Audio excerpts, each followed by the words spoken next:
Enjoy watching this morning, mga besh.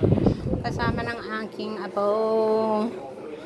Tingnan natin yung ating niluto, mga beshi. Eto, ngayong umaga ay nagluto tayo nito. Ito ay pachamba lang. Malay ko ba? Bahala na sila dyan. Di ko pa nga ito natitikman, mga besh. Tikman natin.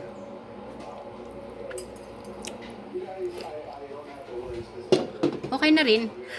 Sabay. Okay na rin. Nakapagluto na ako dyan ng kanin. Ready to eat na ang aking mga alaga. Masarap ng buhay. Pag ganun-ganun lang. Pero hindi pa nahuhugasan. Oh. Noy, maghuhugas tayo ng plato, Noy. Hugasan mo na yon. Sige na. Para mamaya wala ka nang gagawin bago ka pumasok sa school. Ayan, yung aking apo. Ganyan lang tayo this morning, mga besh.